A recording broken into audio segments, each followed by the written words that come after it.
live.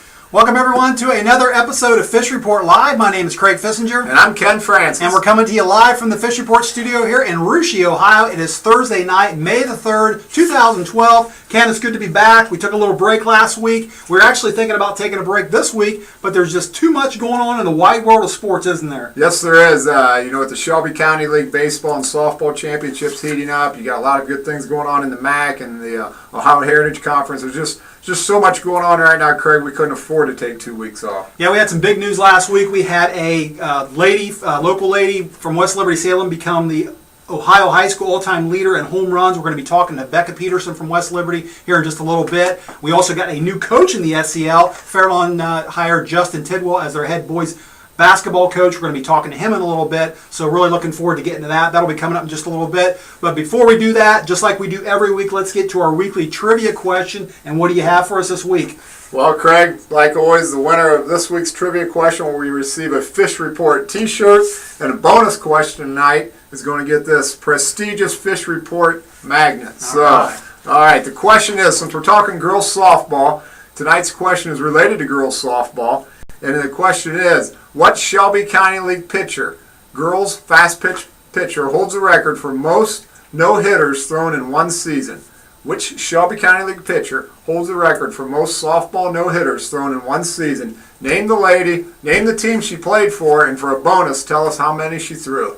Okay, all right. Well, you can send your answers in on the social stream tab, or you can text us, but we'll get the answer to that. Find out who the winner is at the end of the show tonight. All right, Ken, before we get into some baseball and softball talk, let's see if we have any news notes from the world of track. You got anything from high school track? Big night tomorrow night at Covington. The Covington Invitational is tomorrow night. A lot of powerful local teams are going to be there, including Russia, Covington, of course. Fort Loma will be there, Houston, and Miami East is always there. So, the girls take Saturday off, which is nice. Going over to Covington on Friday night, there's going to be some good distance races there, and also some very good hurdle races and some good sprinters. Yeah, you know what I'm looking forward to is Sydney will be there. Jasmine Glover, great hurdler. She's going to be going up against Rushia's Jackie Seifring, couple state hopefuls right there. Was hoping to see those two go at it last week at the New Bremen Invitational. Unfortunately, that one got washed out with the rain. So it did. And what would have really been interesting, Craig, is the young lady from Waynesville Goshen was also supposed to be at New Bremen last week, Ivy Horn. So that was unfortunate that those three did not get because that would have been a real showcase between Glover, Seifring, and Horn. Yeah, it sure would have. All right, anything else from the world of track? No. Actually, Spencerville's Kelly Lee. Spencerville's sprint standout Kelly Lee. She actually used to be a cross-country runner. Now she's a sprinter. She actually signed a D1 letter of intent to run this week at Liberty University in Lynchburg, Virginia. So congratulations to Spencerville's Kelly Lee. Yeah, Liberty University. I know a little bit about that school. It's a nice school, D1, like you said, in Lynchburg. Actually, it is the biggest private Christian school in the United States, I believe. I learned that from, you just mentioned Ivy Horn from Waynesville Goshen. I learned that from Ivy about a month ago when I interviewed her. It was on her short list of colleges that she was looking at to attend before she chose Ohio State. So good luck to Kelly, and she picked a good one there. Yes, she did. All right. Well, let's that does it for track talk. Let's get to some baseball, softball talk. Let's see if we got any Thursday night scores. Do you have anything in baseball? We do. Baseball scores from the night. Botkins went to Jackson Center. Jackson Center, Craig, is ever improving. You know, they got kind of a late start in because of basketball season, and they just got too good of athletes to be down all year. And they gave Russia a good game the other night. Russia ended up winning at 4-2. They took on Botkins tonight. Jackson Center won that one 6-0. Russia had a big win tonight. Trey Francis was outstanding on the mound again tonight for the Raiders. Russia went to Anna, and Russia came away with a 4-2 victory over the Rockets. So them, along with Fort Loma, remain tied in the Shelby County League, both with one loss. So also Lehman, outside of the Shelby County League, Lehman took on New Knoxville tonight, and Lehman's Ben Weber threw a 5-inning no-hitter as the Cavaliers rolled the Rangers 17-1. All right, yeah, we unfortunately didn't have a house in that Fort Laramie score. Kind of wish we'd have had that one. But coming up on Monday, I believe, baseball tournament play? Tournament starts Monday. D3 play has Brookville traveling to Anna. and National Trail traveling to number 1 seed Versailles. So that's in Division 3. Division 4, the Russia Raiders open up. Mechanicsburg, the Indians will be traveling to Russia. Fairlawn will be going to Bockens to play a first-round matchup, as will Houston traveling to the Buccaneers of Covington. Okay, looking forward to that. And then in the world of softball, any scores to report tonight? A couple big scores. It was a big night in Shelby County League girls softball. So the top 4 heavy hitters were all facing each other. Houston went to Fort Laramie. The Redskins came away with a 9-2 victory. Really setting the stage for Fort Laramie's kind of grabbing a hold of this Shelby County League title now, because unfortunately for the Raiders, Russia Raiders, Anna went over to Russia tonight, Russia went to Anna, and Anna came away with a 3-1 victory. So big win for the Anna Rockets and also for the Fort Laramie Redskins tonight. And the other game was Bockens at Jackson Center, which we do not have a score to report. Yeah, I heard in that Fort Laramie game, Katie Eilerman had a big home run and actually had a big assist. She plays right field, threw a girl out at first base tonight from right field. So they're coming up big at the right time, it sounds like, in Laramie. So, and the girls' tournament starts next week as well. Yes, it does. D3 action has Anna going to Milton Union, and D4 play has Jackson Center traveling to Fort Laramie, Bockens going to Mechanicsburg, and Fairlawn taking on the tough Cardinal of Triad. Okay, all right. Well, Ken, speaking of softball, last week on Tuesday, we had a local girl become the Ohio High School all-time career-leading home run hitter. And that girl was West Liberty-Salem senior Becka Peterson. And West Liberty was playing Springfield Catholic in that game when Becka hit career home run number 37. 37, Ken. 37 home runs. That surpassed the record of 36 set just 2 years ago by a girl named Carly Clark from Strasburg, Franklin. In the game on Tuesday night, Beck was actually 3 for 4. She had 7 RBIs. They beat Springfield Catholic 18-0 in 5 innings. And, not only is Becka a powerful hitter, Ken, she's also a dominant pitcher, too. And on the phone right now, we have Ohio High School's new career home run leader. Becka, welcome to the show, and thanks for joining us tonight on Fish Report Live. Hi. Hi. Hi, Becka. Thanks for joining us tonight. Okay, first things first, I think your boys' baseball team might have played at Versailles tonight. Did the girls' softball team play at Versailles as well? No, they actually canceled that game. It got canceled. Okay, but the boys played at Versailles, is that correct?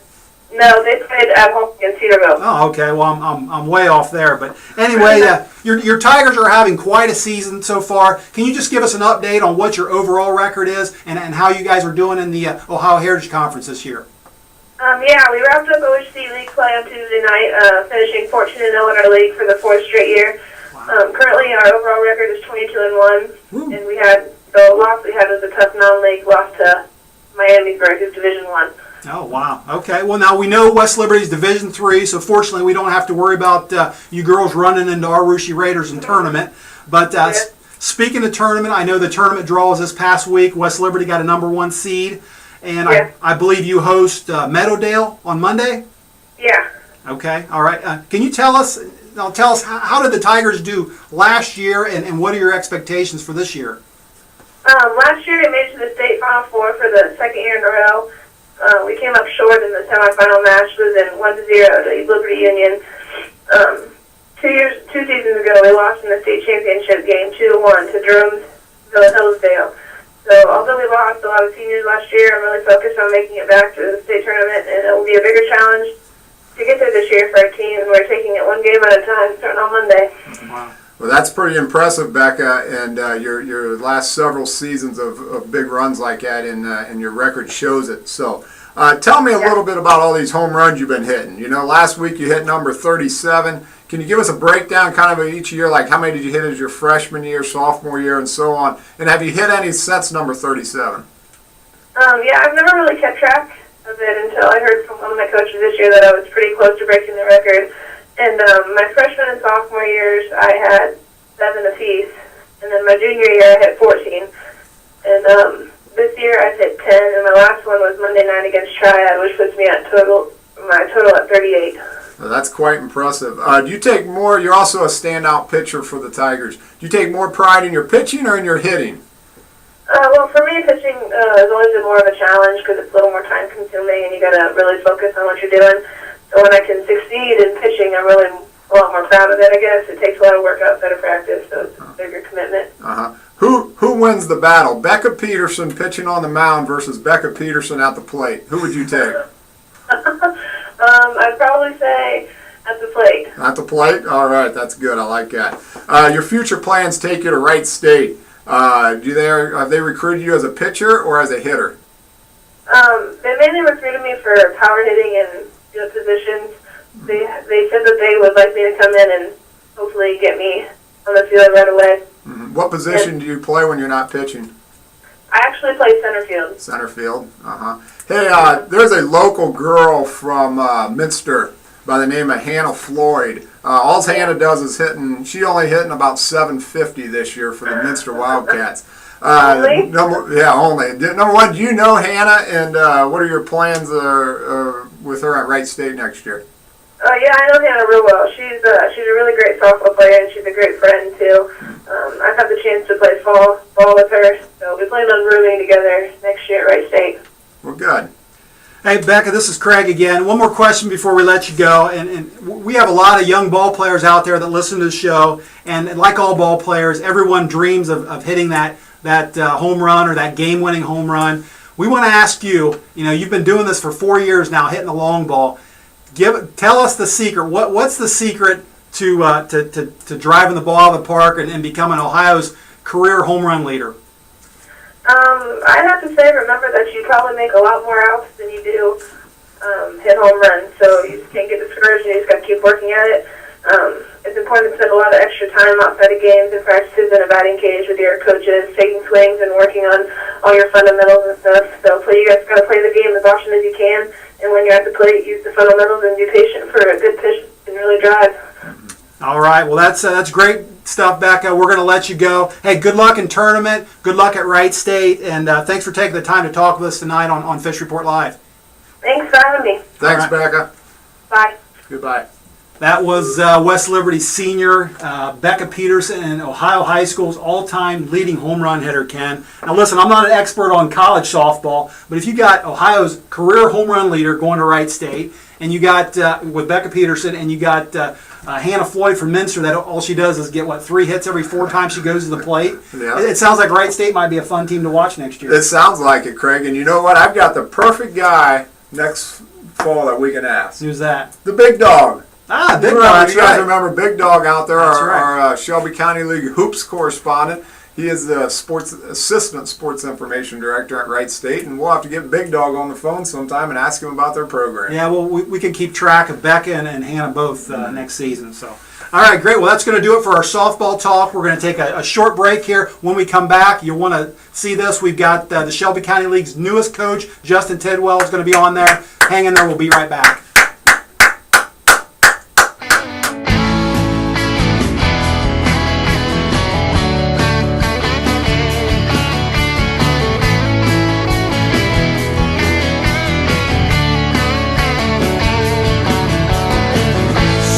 Raised by a single mother in the heart of the Midwest. She grew up, didn't have too much trouble, cause her mom worked hard for everything they had. She never knew her father, only knew that he was gone. She would wake to her mother crying and an empty Bible laying on the floor. Yeah.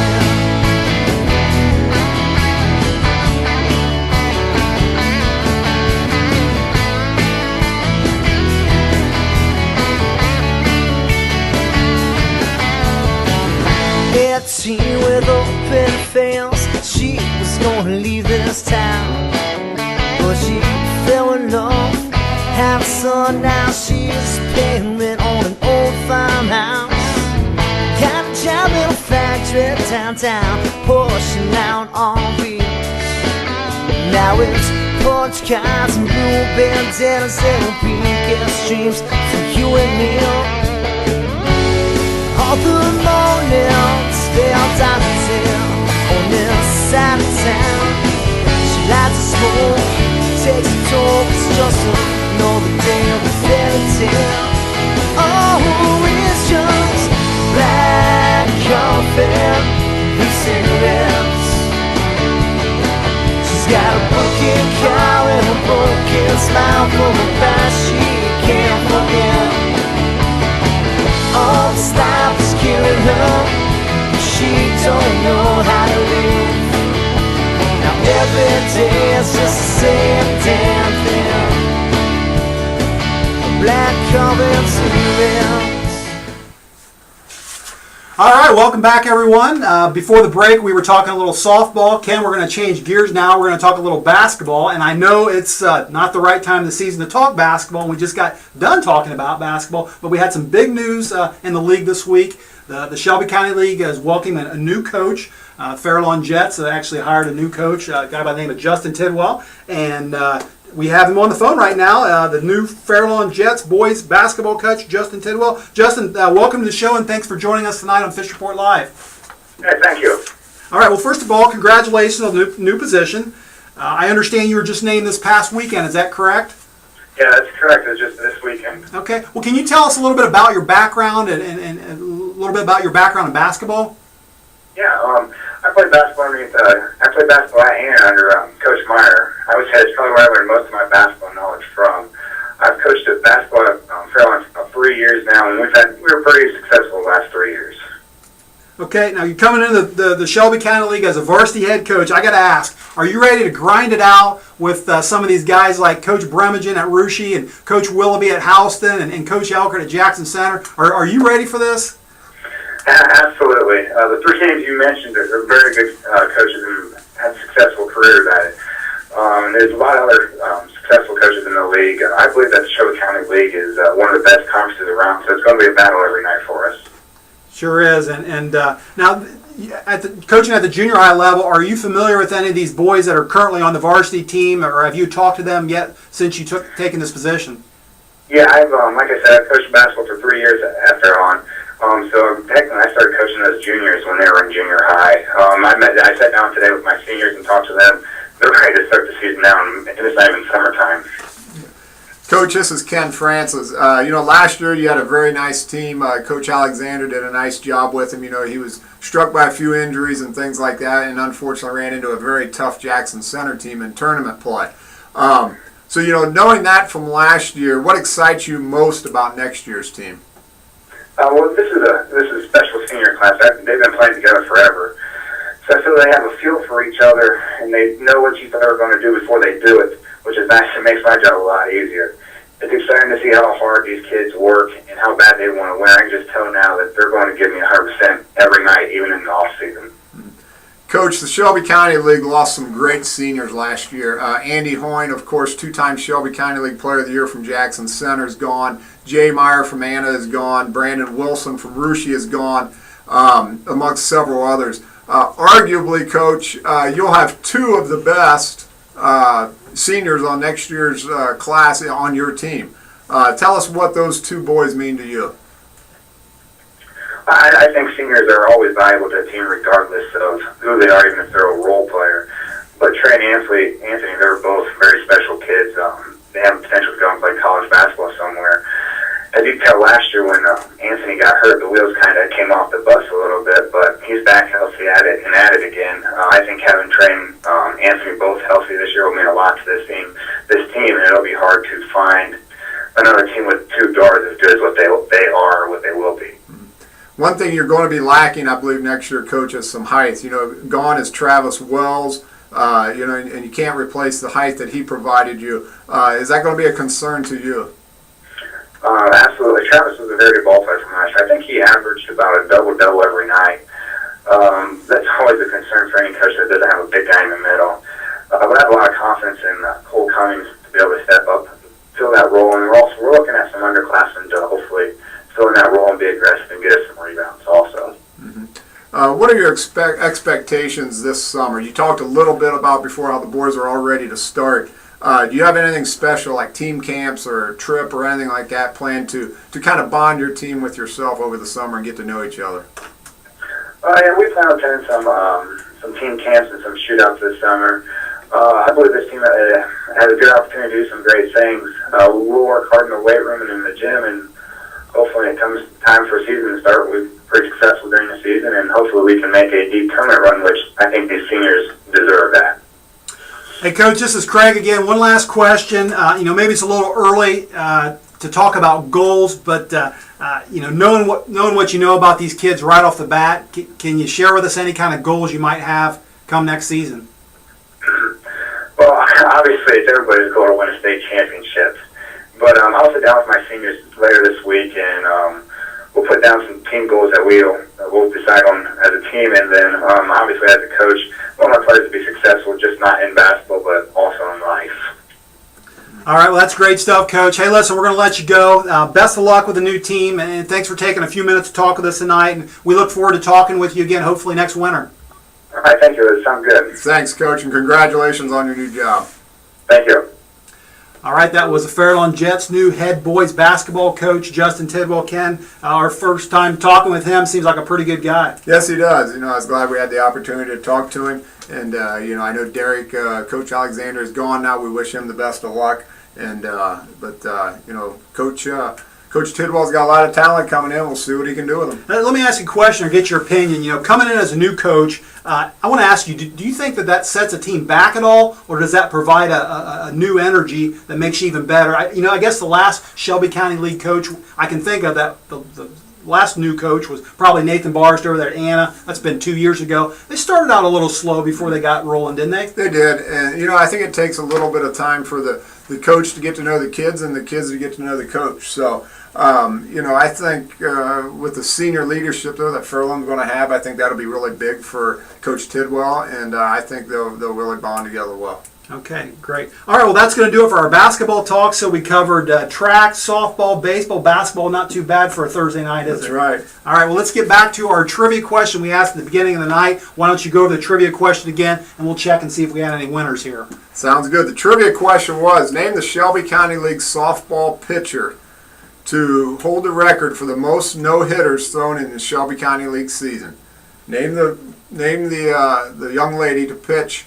How many no-hitters did she have, and who did she pitch for? So, well, I don't have any winners. How about you? I can't believe anybody wouldn't get this. And I'll tell you what, I had a story on Fish Report last week about this. So you did, and I can't believe nobody got this answer right either, Craig. But the answer to tonight's question is from Houston Wildcats in 2010. Danielle Monyer threw a Shelby County League record of 5 no-hitters.